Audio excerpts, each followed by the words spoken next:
Oi pessoal, eu sou a professora Cláudia e o nosso assunto hoje são os óxidos, que são compostos binários, nos quais o oxigênio é o elemento mais eletronegativo da estrutura. Binário porque ele tem dois elementos, o oxigênio e um outro elemento qualquer. Então, nós vamos classificar, dividir a aula em duas. Primeiro a gente vai falar dos óxidos básicos, que são óxidos iônicos, e numa segunda aula nós vamos falar dos óxidos ácidos, que são óxidos moleculares. Então, os óxidos, por serem iônicos, eles são sólidos com elevado ponto de fusão e de ebulição. Como é que ocorre a formação de um óxido? Então, você tem lá o oxigênio, que ele tem 6 elétrons na camada de valência, e a carga dele vai ser -2, porque nas ligações, ele, para completar a camada de valência e atingir a estabilidade, ele precisa receber 2 elétrons. Ele vai receber esses 2 elétrons, por exemplo, aqui nos óxidos iônicos, dos metais. Então, eu tenho um exemplo do sódio, do magnésio e do alumínio. O sódio doa 1 elétron e ele fica com uma carga 1+. O magnésio doa 2 e vai passar a ter uma carga 2+. E o alumínio, ao doar 3 elétrons, vai ficar com uma carga 3+. Só para lembrar como é que ocorre a formação dessas cargas, então, vou fazer o exemplo para o alumínio. O número atômico do alumínio diz que ele tem 13 prótons, que são cargas positivas, e 13 elétrons, que são 13 cargas negativas. Então, essa estrutura representa um átomo neutro, onde o número de cargas positivas e negativas são iguais. Ao doar esses 3 elétrons, o número atômico dele não vai mudar. Então, ele vai continuar apresentando 13 prótons, 13 partículas positivas. Mas, após a doação dos elétrons, ele vai ficar com 10 cargas negativas, que são os elétrons. Então, ele vai passar a ter 3 prótons a mais. Por isso, a carga dele é +3. Então, todos os elementos metálicos, ao doarem elétrons, vão passar a ter uma carga positiva. São os cátions. Para a gente escrever a fórmula de um óxido, basta a gente seguir aquela regra que você cruza as cargas. Lembrando que o que significa cruzar as cargas? Significa que você está garantindo que o número de cargas positivas e negativas da espécie vai ser igual. Então, esse aqui vai ficar Na2O. Aqui, ó, o número de elétrons doados pelo magnésio é igual ao número de elétrons recebidos pelo oxigênio. Então, como as cargas são iguais, eu vou escrever a fórmula apenas MgO. Eu não preciso cruzar e colocar 2 e 2, porque é uma espécie de carga. Agora aqui sim, Al2O3. Esse aqui, ó, 2 elétrons doados, 2 elétrons recebidos. Então, eu já tenho o número de cargas positivas e negativas iguais, então apenas FeO. Aqui eu cruzo as cargas, Fe2O3. Para dar o nome dos óxidos, então eu começo com a palavra óxido. Então, D seguido do nome do elemento que forma o óxido. Então, aqui é o óxido de sódio, aqui é o óxido de magnésio, aqui é o óxido de alumínio.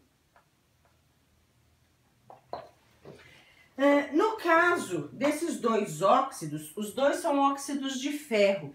E assim como nós já vimos lá nas bases, por exemplo, se nós chamarmos os 2 óxidos de ferro, não conseguiremos identificar se é o ferro com carga 2 ou carga 3. Então, precisamos usar a distinção.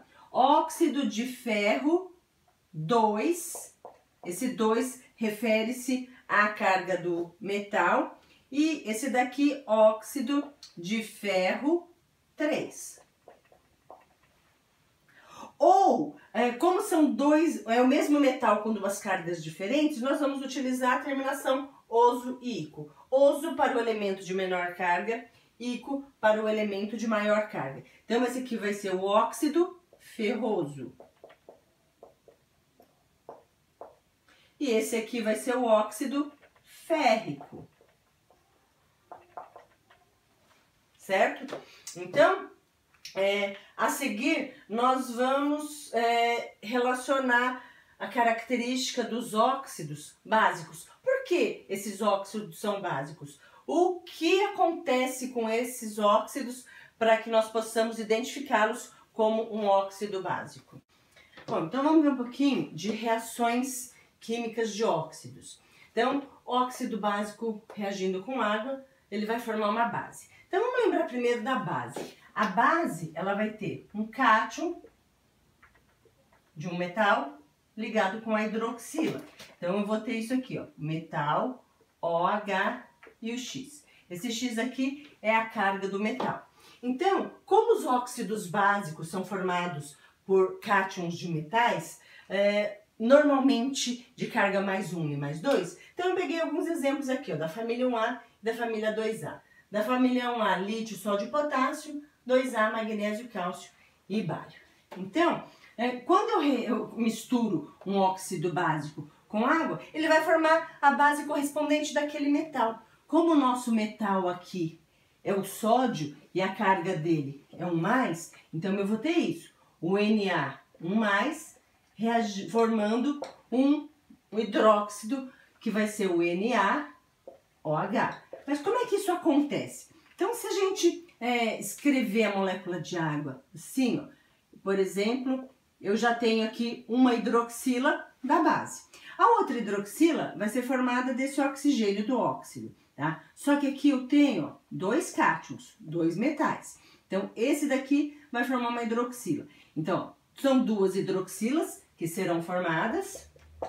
Como eu tenho dois NAs, então eu vou ter aqui, ó, duas bases, tá? Então, o óxido de sódio reagindo com a água vai formar duas bases, hidróxido de sódio.